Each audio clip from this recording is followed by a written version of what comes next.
제가 지금 드릴 말씀은 이제 대동맥 질환에 대해서 말씀을 드리겠습니다. 혈관 질환은 크게 풍선처럼 커지는 동맥류라는 질환이 있고, 또 혈관이 좁아지는 죽상 동맥 경화증이라는 게 있는데요. 온몸에는 이렇게 혈관이 노화되면서 이렇게 커지는 질병을 이제 동맥류로 하는데, 그 중에서도 복부 대동맥류가 제일 흔한 동맥류 중에 하나가 되겠습니다. 그 흉부에서 나온 대동맥의 혈류가 이 배꼽알에서 이제 다리로 가는 혈류와 부딪히면서 이 복부 신장 동맥 하방에 있는 동맥류가 이제 크게 되는데요. 이게 3cm 이상이면 저희가 동맥류라고 일반적으로 얘기를 하고요. 5cm 정도 되면 보통 치료하게 되겠습니다. 그래서 이 복부 대동맥류는 치료된 역사가 그렇게 깊지 않은데요. 1950년대에 이제 처음으로 인공혈관을 사용해서 치료에 성공을 했습니다. 그 당시에 이제 유명한 이야기가 있는데, 알버트 아인슈타인 박사가 이제 복부 대동맥류로 1955년에 사망을 했는데요. 그 복부 대동맥류 57년이죠. 57년. 제가 잘못 말씀드린.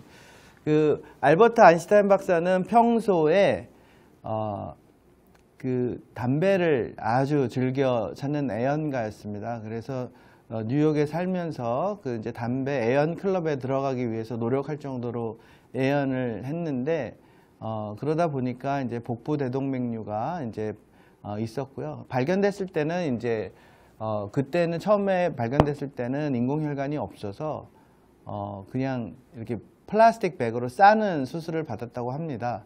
그러다가 그게 이제 3년이 지나서 터지게 되면서 사망을 하게 됐는데, 그렇게 아인슈타인 박사가 이제 복부 대동맥류로 사망한 예로 아주 유명하고요. 그다음에 이제 드골 대통령도 복부 대동맥류로 치료를 받았다고 알려져 있습니다. 복부 대동맥류는 이제 어떻게 치료를 하게 되느냐, 이렇게 여러 가지 요인을 가지고 하게 되겠습니다. 환자가 가지고 있는 복부 대동맥류가 파열의 위험성이 얼마나 되느냐, 두 번째는 환자가 얼마나 건강하냐, 그래서 동반 질환이 있느냐의 유무에 따라서 치료를 결정하고요. 그리고 이제 해부학적인 특징이 최근에는 중요하게 되겠습니다. 왜냐하면 과거에는 수술 치료를 하다가 최근에는 이제 혈관 내 치료라 그래서 스텐트 같은 거를 넣는데, 그러면 치료가 굉장히 간단하고 쉬워지거든요. 그래서 그런 해부학적인 특징이 잘 맞아야 혈관 내 치료를 할 수 있어서 이 세 가지를 고려하게 되겠습니다. 그래서 이제 아까 복부 대동맥류의 이제 정의에 대해서 말씀드렸고요. 원인, 그리고 이제 언제 치료하느냐, 그리고 어떻게 치료하고 치료받은 결과가 어떤지 한번 같이 말씀드리겠습니다. 복부 대동맥류는 아까 말씀드린 대로 3cm 정도 되면 이제 복부 대동맥류라고 진단을 하게 되는데요. 이 방치형으로 이렇게 방치형으로 생긴 복부 대동맥류는 보통은 퇴행성 변화라고 저희가 생각을 하고 있습니다. 이 혈관이 고혈압이라든지 아니 흡연에 의해서 이제 자극을 받게 되면서 이렇게 퇴화하는 것인데요. 이거는 보통 5cm 정도 되면 우리가 치료를 하게 되는데, 이렇게 옆에 쐐기형으로 나온 복부 대동맥류가 있어요. 이거는 기존에 있는 방치형 복부 대동맥류보다는 좀 달 터질 수 있다고 알려져 있기 때문에, 이렇게 이상하게 생긴 복부 대동맥류는 이 방치형보다는 좀 빨리 치료해야 되겠습니다. 그리고 이제 시술을 하다 보면 우리가 이 사타구니에 있는 대퇴동맥에서 시술을 하는데, 시술을 하다가 이게 지혈이 잘 안 되는 경우들이 있어요. 그래서 그런 거를 이제 가성동맥류라고 해서 그게 조그만 거는 잘 없어지는데, 이게 크게 한 4cm 이상 되거나 2cm 이상 되면 우리가 어떤 시술을 하거나 수술을 해야 되는 경우도 있습니다. 그런 거를 이제 가성동맥류라고 부르게 되겠고요. 그 외에도 어떤 유전학적으로 약해서 이 동맥류가 생기는 분이 있고요. 그 다음에 이제 혈관이 감염이 돼서 동맥류로 변하는 그런 경우도 있습니다. 그래서 동맥류는 한 90% 정도는 나이에 따른 퇴화 과정인데 반해서 그 외에 선천적으로 유전적으로 질병을 가지고 있거나 아니면 감염이 되거나 외상 이런 것에 의해서 동맥류가 발생할 수 있습니다. 파열 위험도의 평가를 하자 그러면 어떤 개개인에 대한 평가를 하다기보다는 지금은 이제 질병군별로 이렇게 나이별로 이렇게 저희가 기존의 데이터를 분석해 보고 있는데요. 보통 제일 파열 위험도 평가에서 제일 중요한 거는 지금 현재는 동맥류의 크기로 돼 있습니다. 동맥류가 5cm 이상일 때는 잘 터지지 않는데 5cm 이상, 6cm, 7cm, 10cm가 되는 경우도 있어요. 그래서 이 크기별로 파열 위험성이 다른데 5cm에서 6cm 정도가 되면 1년에 10%가 터진다고 하고요. 6에서 7cm 정도 되면 1년에 30% 정도가 터진다고 하고 그 다음에 8cm 이상이면 1년에 50% 이상 터질 가능성이 있어서 이 동맥류의 크기가 커질수록 파열의 위험성이 높다 이렇게 생각하시면 될 것 같고요. 그 외에도 담배를 피우고 있는 분, 그리고 가족력이 있는 분, 그리고 이제 조절이 잘 안 되는 고혈압, 그리고 아까 말씀드린 대로 동맥류의 모양에 따라서 파열의 위험도가 다르다 이렇게 말씀드릴 수 있겠습니다. 그래서 치료 적응증은 일반적인 치료 적응증인데요. 남자는 5.5cm, 여자는 5cm로 이제 치료 적응증을 하고 있고요. 복부대동맥류가 1년에 1cm, 6개월에 5mm 정도가 커지게 되면 이거는 점점 커지는 동맥류라고 생각을 하고 치료를 하게 되겠습니다. 그 외에도 이게 동맥류에 치료하지만 파열이 되는데 이렇게 파열이 되거나 복동이 있거나 아니면 동맥류 자체에 혈전이 있어서 이 색전증으로 발전하게 되면 치료를 해야 되겠습니다. 그래서 이제 지금 다음 거는 이제 복부대동맥류가 과거에는 수술적인 치료를 받았는데 최근에는 혈관 내 치료를 많이 하고 있습니다. 그래서 현재 치료받고 있는 복부대동맥류의 한 60에서 70%는 수술적인 치료보다는 혈관 내 치료를 하게 되는데 그거는 스텐트가 삽입될 수 있는 조건이 잘 맞아야 된다는 겁니다. 그래서 복부대동맥류를 기준으로 해서 위와 아래에 스텐트를 설치할 수 있는 혈관이 그렇게 너무 굽어져 있지 않고 스텐트가 고정될 수 있는 혈관이 있어야지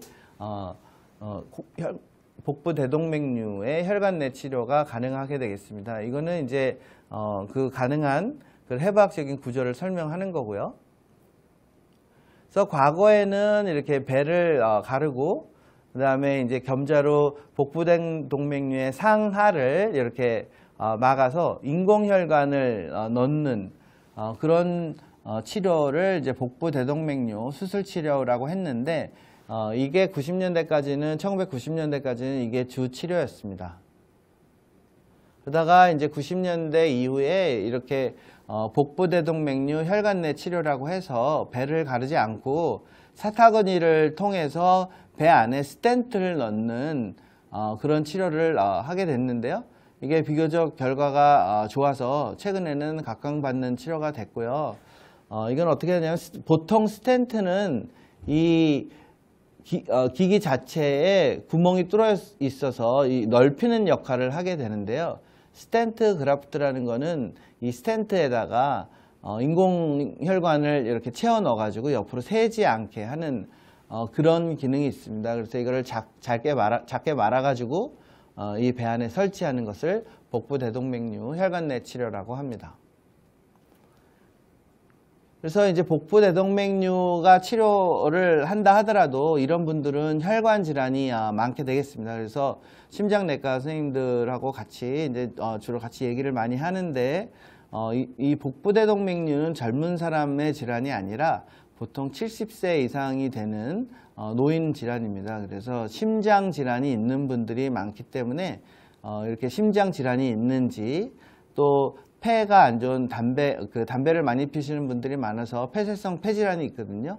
그리고 폐쇄성 폐질환이 있는지, 그리고 신장 기능이 괜찮은지, 이런 세 가지를 주로 먼저 보게 되겠고, 이런 것들이 있으면 치료 후에 예후가 조금 좋지 않습니다. 그래서 이런 것들을 알고 치료를 받으셔야 될 것 같고요. 이렇게 해서 보면 이제 복부대동맥류를 우리가 열어서 이렇게 보면 혈관을 잘 보신 분들이 별로 없기 때문에 좀 놀라실 수는 있는데요. 혈관이 이렇게 그 수도 파이프에 녹 쓴 것처럼 이렇게 이 복부대동맥류도 이렇게 녹이 슬게 되겠습니다. 이거를 이제 보게 되면 이렇게 녹슬어 있는데요. 이렇게 녹슬어 있는 걸 제거하고 인공혈관을 이렇게 넣으면서 이제 치료를 하게 되는 게 복부대동맥류의 수술적인 치료고요. 이제 아까 말씀드린 스텐트 그래프트는 이제 많이 의료기기 회사에서 상업화돼서 이제 나와서 국내에서 사용할 수 있는데, 이제 보통 여러 가지 회사가 있어서 국내에서 이런 스텐트 그래프트를 사용할 수 있다, 이렇게 생각하시면 될 것 같고요. 이제 그 외에도 외국에서는 이제 더 많은 스텐트 그래프트가 있어서 이것도 이제 시간이 지나면서 국내에 도입될 걸로 생각이 됩니다. 그래서 스텐트 그래프트라는 거는 아까 치료 계획을 세워야 된다고 하는데요. 이제 의료 기술이 많이 발달을 하기 때문에 우리가 CT를 찍게 되면 이렇게 3차원 영상을 구현할 수가 있습니다. 그래서 이 3차원 영상을 통해서 우리가 스텐트 그래프트에 적합한 복부대동맥류인지 이렇게 미리 체크를 해보고 계획을 세우게 됩니다. 그래서 전 세계적으로 보면 복부대동맥류의 혈관내 치료는 1990년대 초기에 개발이 됐는데요. 96년에 이제 미국에서 상용화가 됐고, 이미 2000년대 초반에 수술적인 치료보다 더 많이 지금 진행이 되고 있고, 지금은 수술적인 복부대동맥류가 혈관내 치료가 되지 않으면 이제 수술적인 치료를 한다고 생각하시면 되겠습니다. 그래서 과거에는 수술방이 그냥 일반적인 수술방이었는데요. 저희 서울성모병원에서는 이제 하이브리드 수술실이라고 해서 수술도 하고 이 혈관내 치료도 동시에 할 수 있는 그런 수술실을 이제 한 6년 전부터 마련해서 시행해 오고 있습니다.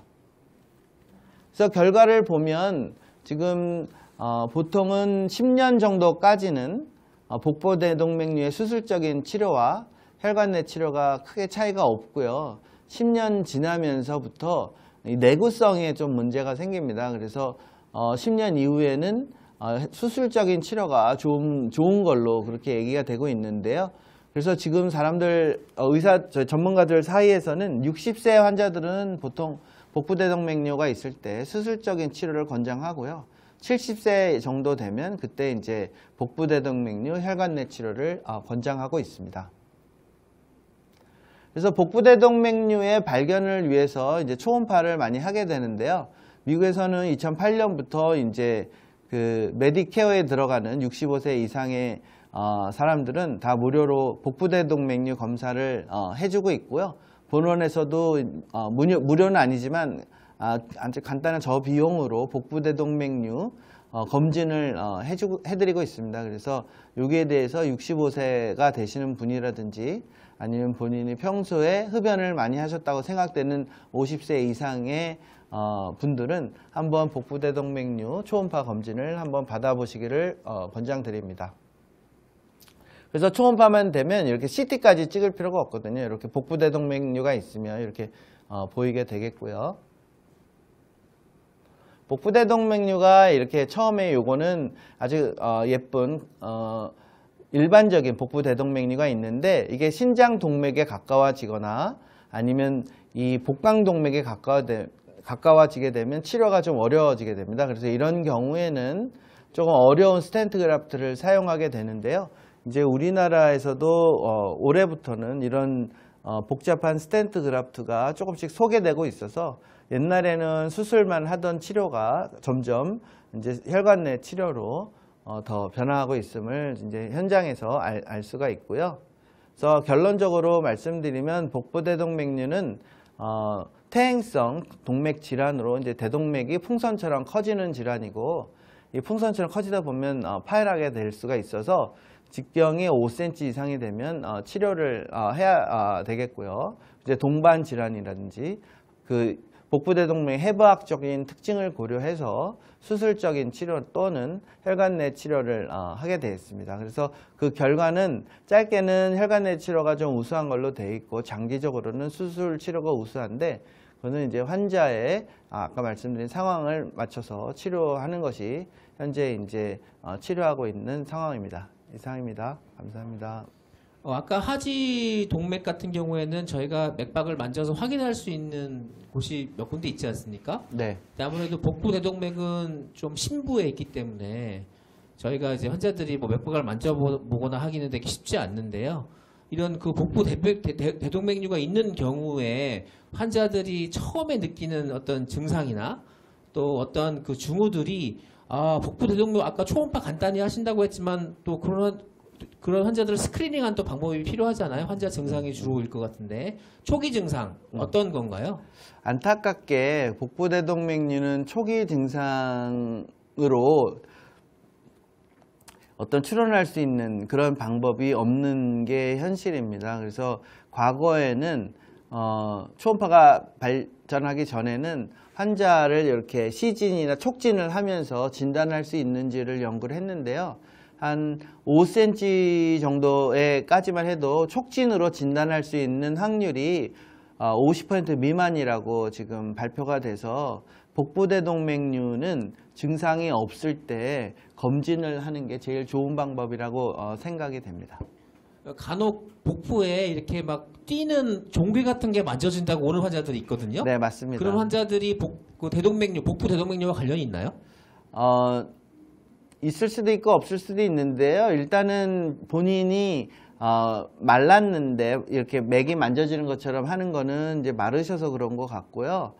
그런 거와 상관없이 지금은 60세 정도 되시면 한번 복부대동맥류의 초음파 검진을 한번 받아보시는 것을 추천하고 있습니다. 왜냐하면 복부대동맥류는 일반적으로 노인성 질환이기 때문에 젊은 사람한테는 흔하지가 않습니다. 그래서 일반적으로 60세가 되면 복부 초음파를 하라고 권장하고 있고요. 뇌동맥류와 마찬가지로 동맥류라는 것은 터지기 전까지는 증상이 전혀 없는 질환으로 그 선별 검사, 스크리닝 검사를 추천하고 있습니다.